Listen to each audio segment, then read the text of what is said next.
Benavidez becomes overnight a superstar. That's Canelo's letting Benavidez make a name off of him. So you're saying that you're going to make... If it was up to me, like we keep on saying, we want to see Benavidez. Canelo, hell of a fighter. But my personal opinion, he's ducking Benavidez. You know, that's just my personal opinion. And I'm allowed to speak my mind. That's just what it is. We want to see Benavidez. Canelo's loss changed everything. And now David Benavidez is coming for blood. David Benavidez is not holding back after Canelo Alvarez's loss to Terence Crawford. The undefeated super middleweight champion is turning up the pressure, saying Canelo is avoiding him because he's scared to step into the ring. Benavidez believes Canelo has run out of excuses and... Give us Canelo Benavidez. Why? Canelo, why? I do not understand it. You're demanding $200 million? Like, come on, dude. Basically, Canelo doesn't want to give us the good fights. Imagine if Canelo and Benavidez gets made. That's the Super Bowl of boxing. Boxing is on the rise. Canelo, don't screw it up for us. I thought I would never say this, but Canelo's scared. Literally, I thought I would, as a fighter, I know fighters are not scared. But wow, we've been begging Canelo, please, Canelo, please. Now the whole world can see it. Saul Canelo. Alvarez chose not to fight David Benavidez because he didn't like Benavidez's aggressive approach and was focused on securing a huge payday instead. Veteran trainer Ronnie Shields said before the Canelo vs. Crawford fight that Crawford would win. And after the match, he confidently stood by that prediction. Shields explained that Crawford's speed and ability to switch between orthodox and southpaw were simply too much. He said Bud's footwork, angle changes, and perfect distance control exposed small openings in Canelo's defense and allowed Crawford to take over. By unanimous decision, he got that. I just thought Crawford was too fast for Canelo. Too many combinations. Canelo doesn't jab anymore. He looks for one shot now. The end is there for Canelo. And I just think that Crawford was too fast for him, especially in the southpaw position. We all know Canelo had problems with the southpaw. So, and that's why I picked Crawford. I just thought Crawford could be. Trainer Ronnie Shields praised Terence Crawford for following a nearly perfect game plan. He said Crawford stayed calm, timed his punches, and punished Canelo every time he slipped. Shields even suggested that Canelo might need to think about retirement because years of tough fights have taken a toll. On the other hand, Oscar De La Hoya had a different take. He said retirement is Canelo's decision to make. If Canelo feels he can't compete at the top level anymore, he should step away, but he must be more careful with future opponents. De La Hoya said Crawford's ability to read styles and counter with such precision was incredible to watch. He added that the performance proved why Crawford is considered one of the smartest and most skilled fighters in boxing. Canelo, so we can't use the excuse that he's older, right? We can't use the excuse that, he moved around too much. Well, it's your job to figure him out, right? Just like Chavez would figure out a fighter, just like I would figure out a fighter, just like any real great fighter can figure styles out. That's your job. I think Crawford did a tremendous job. Kudos to him. Sky's the limit for Crawford, and I really don't know where Canelo... Oscar De La Hoya continued analyzing Canelo's situation and Crawford's future path. He said Crawford has strong self-belief, and that confidence will push him toward even bigger fights. De La Hoya noted that Crawford looks fully comfortable at super middleweight, and there's no real reason for him to move back to 154. He might, however, consider 160 if a huge matchup comes up. According to Oscar, the most exciting fight right now is Crawford versus the rising star Virgil Ortiz, a matchup guaranteed to deliver action, attention, and major excitement.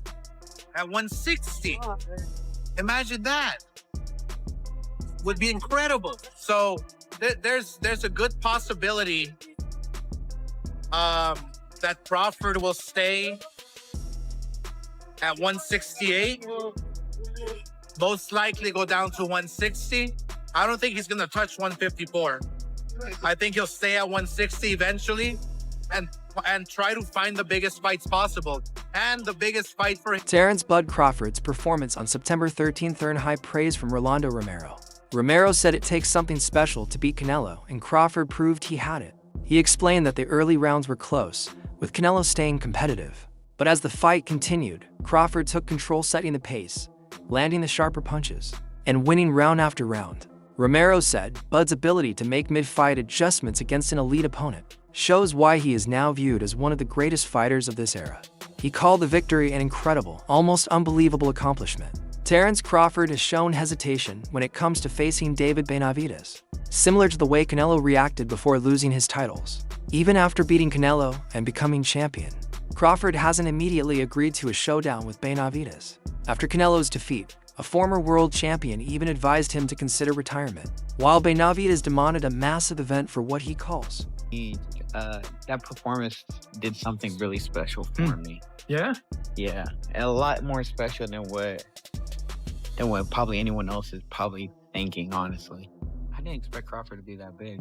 Oh, yeah. I didn't expect Crawford to be that big, but Canelo did good the first few rounds, first like all the way up like to round 4, and then that's when Crawford took over, So I mean, the second half of the fight though, it was all Crawford. There was no question about it. Mexico's biggest fight, despite Benavidez' size around 1.80 meters tall and weighing between 88 and 90 kilograms, Crawford hasn't ruled the fight out. Journalist Dan Rafael, echoing Romero's analysis, said the early rounds between Crawford and Canelo were competitive, but Crawford's preparation, accuracy, and patience allowed him to outthink the larger and more experienced fighter.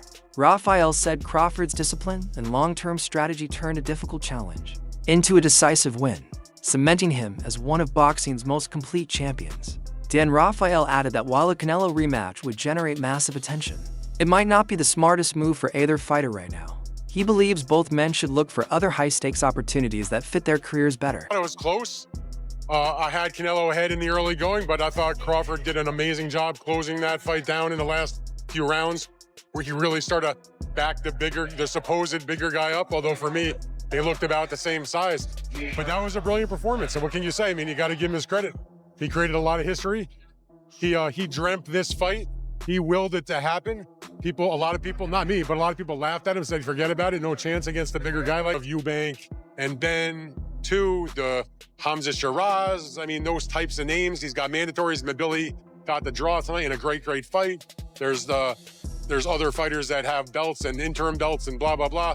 So, nobody's going to rush Terence Crawford into his next fight. They'll take his time, and, whatever the next fight is, it's going to be a big one because, his name is even greater now than what happened going into this fight for him. So he beats Canelo Alvarez. Because I've been a fan of Canelo since I was a kid. So my heart, a tear almost came on my eye. I ain't gonna lie, because it felt like, that Canelo's done. But I just think he was a little off that night. I think he can, make a big comeback. But to Crawford, man, he's the greatest of this era. You gotta give it to him. Greatest of this era. Nobody's ever done that before. 3-time undisputed. So you gotta take your hats off to Crawford. And I was just shocked that he was able to just dismantle Canelo like that, even with the size difference. Rafael said Canelo needs to carefully consider who he fights next and what risks he's willing to take. As for Crawford, his historic win has boosted his reputation so much that every top contender will want a chance at him. Rafael emphasized that Crawford must choose his next step wisely, considering the division, the event's importance, and any titles on the line. Luis Schofield, who was confident Canelo would win on September 13th, admitted he was shocked by Crawford's total control of the fight.